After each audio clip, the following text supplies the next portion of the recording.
and welcome to another episode of Newsround with me, Munty, and him, Woody. And here we go. Hello. Wake up, Mart. First news story from Netflix. Umbrella Academy Season 2 is coming to us. Umbrella. I told you I was tired. All that Matt Berry talk.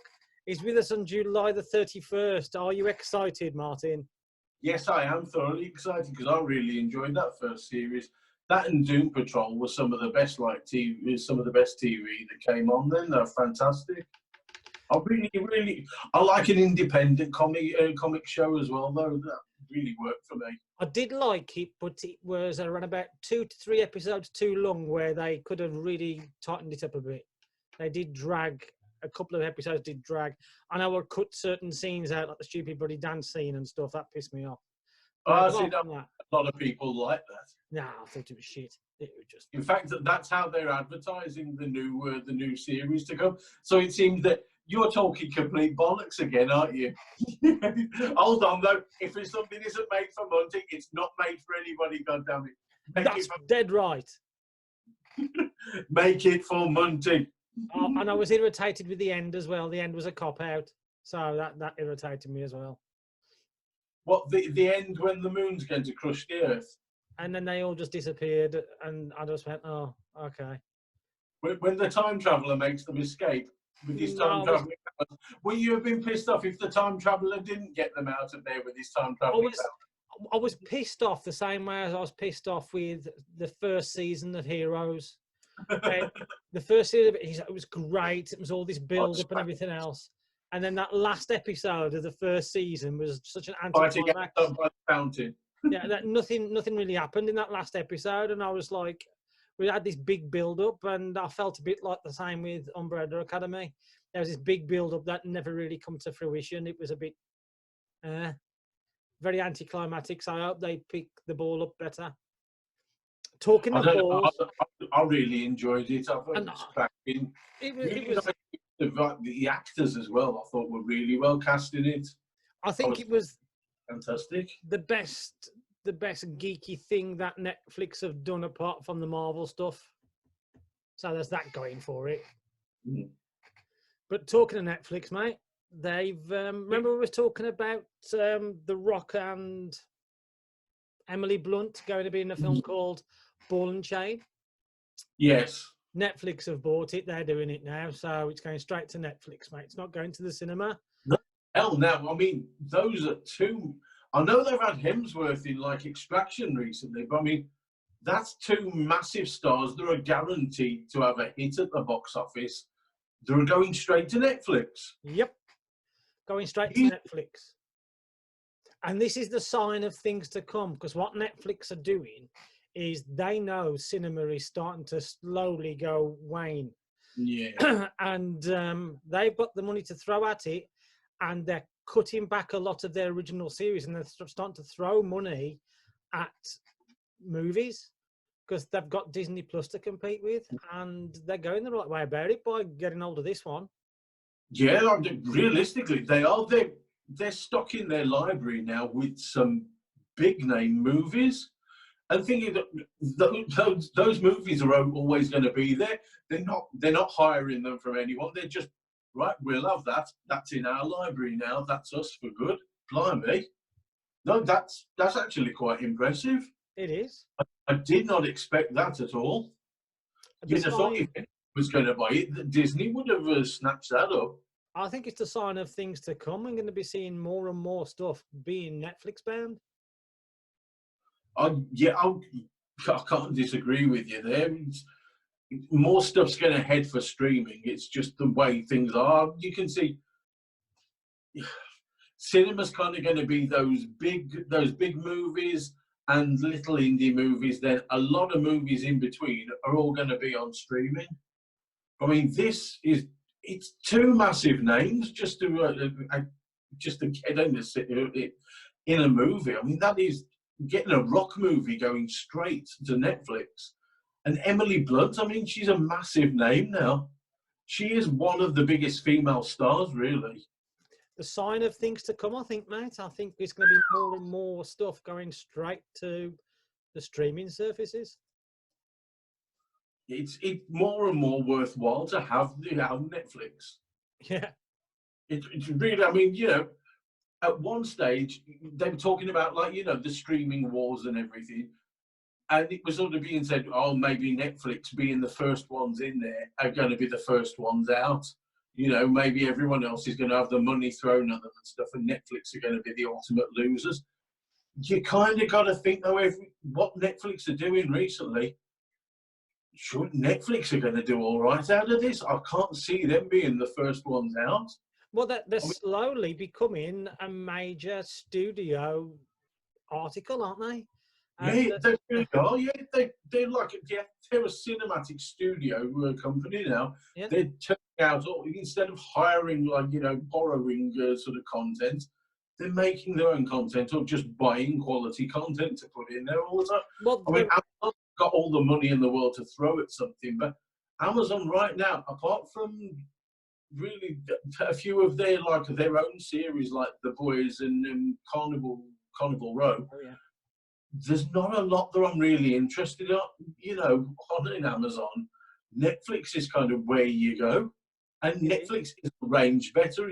When you're searching through, that content's a lot better. It's a lot easier to get a hold of on Netflix. Especially and you're not, we said it before, you're not duped every time you go into, oh, I'm going to watch that on Amazon. Yeah. And then all of a sudden, no, I'm already paying for Amazon Prime subscription. It'll cost you this much to rent it.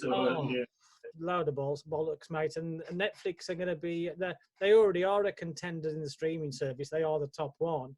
But now they are really actually seriously becoming contenders against major studios. Yeah, it's crazy.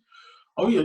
I thought when Disney Plus came in, it'd be knocking everyone out the water. I still want to get it, but I haven't felt the need.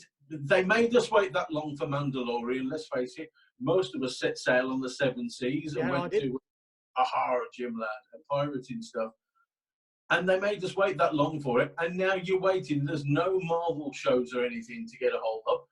I'm not in a hurry to get hold of Disney Plus, and I thought there really would be. I think Disney Plus had an uplift when it launched in the States. They made a mistake not launching worldwide at the same time. They launched. They got deals set up all over the place. Yeah, that's the thing. I know that's the case, but they haven't backed it up in the first 12 months with loads of new content.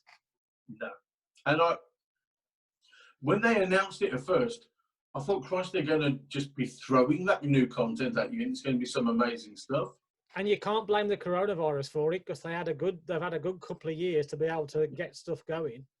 I mean, it's okay for the kids. They've got all the Disney movies. They've got it here.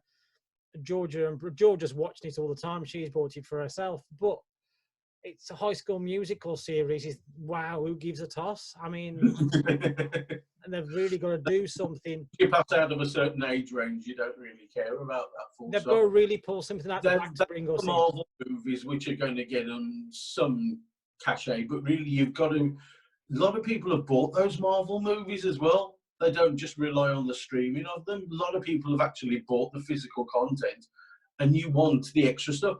The shows and things like that, some things that you can't get anywhere else, that's what you're looking for. And at the moment, for people like us, it's just The Mandalorian, and we already got it before it came. Yeah, because we're all full. No one really wanted to go do that as well. Everyone was sort of forced into that position simply because the rest of the world had it so far in advance. You just felt that lacking behind on it. It was pretty insulting, to be honest. It's like, well, screw you then. We'll go. You can be that bad on us. We'll just go download it. That's right. Dead right. On to another topic now, a bit of a sad one here. Fred Willard has died over the weekend. Very sad news. Yeah. Improvisational genius. As we said before, really, I mean, pretty much all of Christopher Guest's movies always he's part of that improvisational troupe.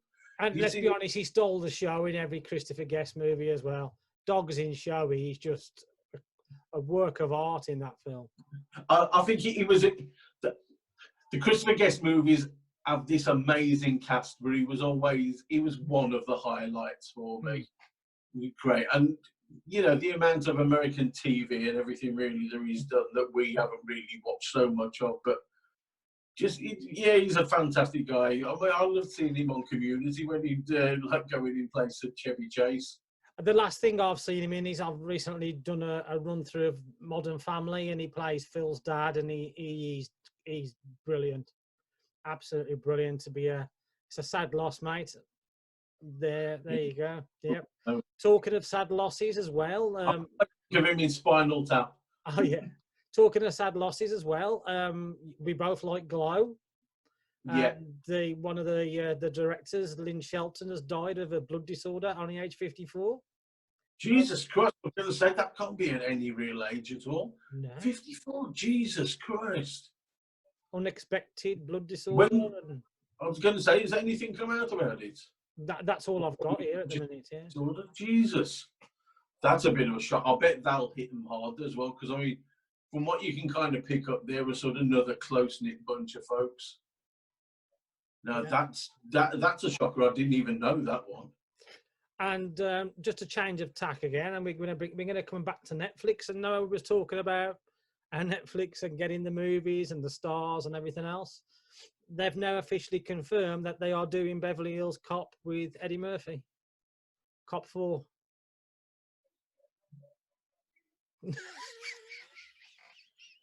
Hold on, did my excitement show there? The guys that did Bad Boys for Life are now working on Beverly Hills Cop 4 with Netflix. I really enjoyed My Name is Dolomite. I thought that's fantastic. Wonderful stuff. Do I think Beverly Hills Cop needs a revisit? No, I don't. I don't think it needed 3. One was good. 2 was okay. 3 was 4. I'm just not bothered about. I mean, he is in an upturn in his career at the moment. That's a big bonus. The Coming to America movie, I'm far more interested in. A Beverly Hills Cop movie, I'm not. It's like Stallone doing another Demolition Man. I don't care about it. It's the same vein, isn't it? We've had Rambo 4 and 5. We've had Rocky 6 and Creed 2 and 3. We've had Indiana Jones and the Crystal Skull. It just goes without saying. Past the sell-by date. Yeah, it's not going to be great. It needs to move on to somebody new, some people new, something new. Yeah, as I say, Coming to America, I can really see working. I'm really quite excited for that. I think that looks fantastic. And introducing Wesley Snipes into the cast, I think, is great. But Beverly Hills Cop, you know, it's not bothering me in the slightest. There's nothing. They'll really have to announce something special about it to get any interest out of me, because it's just not there. Talking about interest being not there, because it's me and I ain't bothered about DC. You don't like stuff. I ain't bothered about DC and Batman, and Robert Pattinson's going to be Batman. Who cares? But Colin Farrell has turned around and said today, don't get too excited about my role as Penguin. It's just basically as near as damn it a cameo.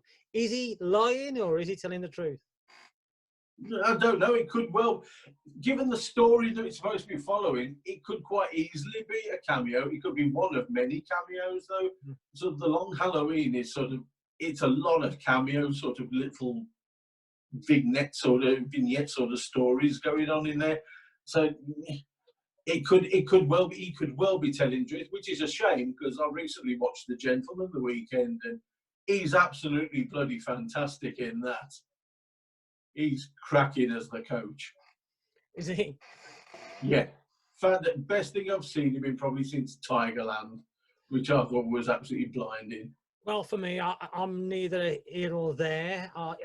It's going to be a case of I will watch the Batman when I get round to watching it. Yeah. There've been that many versions of it now. I don't have the interest that I once had. And I had some massive interest at times. He's been the DC character that I'm always interested in. I still know once it comes around and you see more about it, they'll still get me in, because they get me every time. They swallow me down. I'm just a sucker for it. I will swallow it up and go down for it. But I'm interested to see what the performance is like as, you know, Batman and Bruce Wayne as well. He's a good actor, and I'm interested in it. And that's about it. Oh, hang on, mate. There's another piece of news here. Bloody hell. Slash Film have just put on here. Hang on. Bloody hell. They are going to do a spin-off to Ghostbusters with Matt Berry as Louis Tully. Well, you see, finally the right choice has been made. And on that lovely note, Hold on, just one more thing. Go on, you got some more news? Are they reporting the Deadpool story again that we reported a week or so ago? Oh, well, and with the comments that we made at the time, that basically Rob Liefeld was talking out of his arse trying to create a bit of a stir. Maybe somebody's watched that video, mate. We're reporting that today. It's because somebody's watched our video, because we're like getting so many views and subscribers. Yeah, 2 people. There you go, both of them. It's just crazy to me that suddenly that story has just suddenly come up again, and so many news sources are just reporting exactly the same bloody thing again. It's because it's a dry news period, mate. He's really quiet. It was all just common sense. Rob Liefeld's just trying to drum up business because he gets cash every time there's a Deadpool model or poster or something sold. Got to keep those residuals coming in, mate. And on that note, bye-bye from me. And goodbye from me. And I suppose you're going to sing us out now. I hate you. I hate you too. You're going to sing us out now, no? Go listen to I this. will, but I still hate you. And your avatar looks like a lesbian.